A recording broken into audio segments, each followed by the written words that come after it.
네, 시청자 여러분은 만약 택시를 탔다가 듣기 거북한 말을 들었다면 어떤 반응을 보이시겠습니까? 상당히 기분이 나쁠 수도 있는 건데요. 다음은 대구 택시 안에서 벌어진 성폭언 사고에 대해서 이야기를 나눠보겠습니다.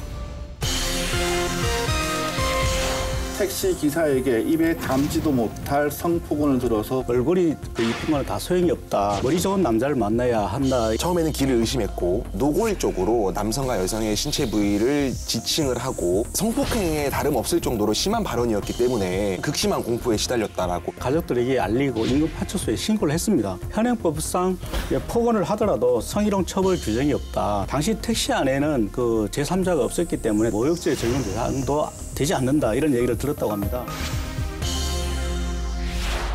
네, 대구에서 택시를 탔던 20대 여성이 택시 기사에게 입에 담지도 못할 성폭언을 들어서 문제가 되고 있습니다.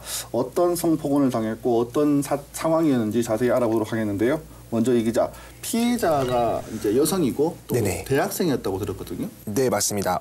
대구 달서구에 살고 있는 이제 여대생 A 씨. 대학교 졸업반인데요. 지난 11월 9일 날 오후 1시쯤에 그 두류동에서 이제 학교에 가기 위해서 이제 택시를 탔다가 내리기 직전 택시기사 B 씨로부터 이렇게 입에 담기 어려운 성적 폭언에 시달려야 했습니다. 당시 A 씨는 이제 학교를 가기 위해서 친구의 집으로 가고 있었던데 이제 목적지쯤 도착할 때쯤에 이제 택시기사가 이런 성폭언을 시작했다고 합니다. 네.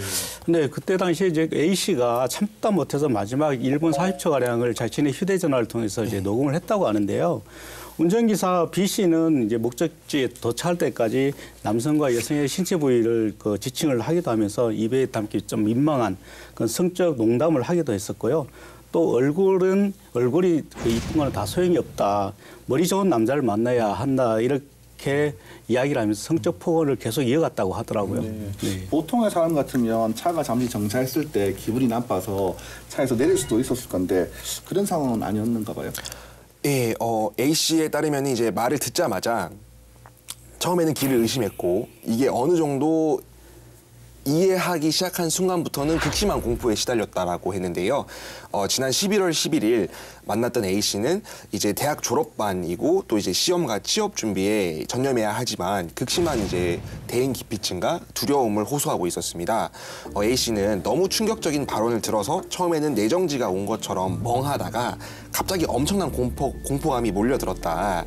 벗어나고 싶었지만 당시 길에 행인도 없었고 또 이제 택시 문을 열고 도망을 쳐도 기사가 이제 마음만 먹으면은 이제 붙잡힐 수 있는 거리라고 생각을 했다고 하더라고요. 그러니까 이게 뭐 기사가 나가면서 인터넷에서는 엄살 아니냐라는 댓글도 있었었는데 이게 진짜 노골적으로 남성과 여성의 신체 부위를 지칭을 하고 또 이에 관련된 진짜 성폭행에 다름없을 정도로 심한 발언이었기 때문에 A 씨 또 여대생이고 나이도 어리잖아요. 이것들을 고려하면 결코 엄살은 아니었던 상황입니다. 네, 저희가 방송에서 참 담을 수 없는 내용이기 때문에 직접 전달을 해드리지는 못하겠지만 뭐 이런 충격적인 폭언 내용에도 경찰 신고가 되지는 않았다고 해요.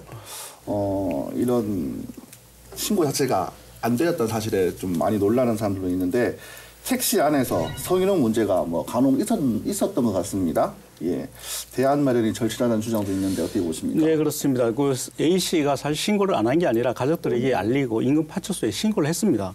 신고를 했지만 결국 경찰로부터 들은 대답은 형사처벌이 어렵다. 뭐 신고 하나마나다 이런 이야기를 들을 수밖에 없었는데요. 현행법상 폭언을 하더라도 성희롱 처벌 규정이 없다. 그리고 당시 택시 안에는 그 제3자가 없었기 때문에 단둘이 있었던 일이기 때문에 모욕죄 적용 대상도 되지 않는다. 이런 얘기를 들었다고 합니다. 결국 A 씨는 본인이 그 녹음한 그 녹음 파일도 있는데 증거가 뚜렷한데도 불구하고 그 형사처벌 대상이 아니다. 이런 발언을 듣고 다시 한 번 더 충격을 받을 수밖에 없었는데요. 이 일을 겪은 후에는 이제 택시만 봐도 뭐 소름이 끼칠 정도였다. 다시는 택시를 타고 싶지 않다 이런 이야기를 하더라고요. 충분히 이해가 되는 상황인가. 그러니까 뭐 이런 일들이 이제 종종 벌어지고 있는데 지난해 6월 10대 학생에게 또 성희롱을 했다가 경찰에 붙잡힌 택시 기사도 대구에서 있었던 일이거든요. 네네. 근데 이 택시 기사의 사건도 많은 시민들의 공분을 샀는데 결국에는 성희롱 처벌이 아니었습니다.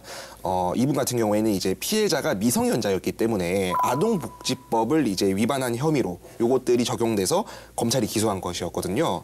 그렇다 보니까 이제 현행 형법상 또 이제 성폭력 특례법상 뭐 강간이나 강제추행, 업무상 위력에 의한 간음, 뭐 이런 추행 같은 것들은 처벌을 할 수가 있지만 단지 이제 입으로 하는, 그러니까 신체 접촉 없는 입으로 하는 이런 말로는 성희롱이 적용이 안 되고 또 처벌이 안 된다라는 것입니다. 제가 또 이해할 수 없는 부분은 이 택시기사가 계속 운전대를 잡을 수 있다는 사실이거든요. 네. 그러니까 이런 문제가 불거졌는데도 이 법인 택시 회사에서는 뭐 사실 이 녹취록을 듣고 난 다음에 네. 이 운전기사를 해고를 시켰다고 들었어요. 그렇지만 다른 회사에서도 재취업이 가능하다는 이야기를 들었거든요. 그 회사에서 그만두긴 했지만 뭐 방금 사회자께서 얘기하셨듯이 다른 회사에 또 재취업을 할 수 있습니다. 사실 이걸 취업을 하는데 뭐 취업 제약은 없는 것이거든요.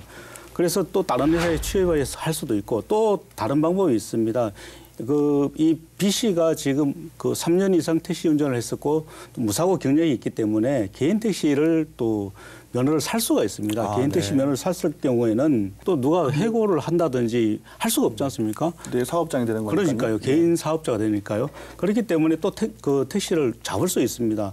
물론 그 충분히 본인이 그 사과를 하고 또 반성을 했다고 하지만 어쨌든 이런 일이 재발할 수 있는 게 있기 때문에 그래서 대구시에서는 이제 사실은 그 법적으로는 제재할 수단이 없어서 참 고rop스럽다 이렇게 또 얘기를 하고 있습니다. 그리고 이제 대구시 관계자는 우선 재취업을 차단할 수 있는 방법이 있는지 국토교통부의 질의를 한번 해보겠다 이렇게 얘기를 하는데요.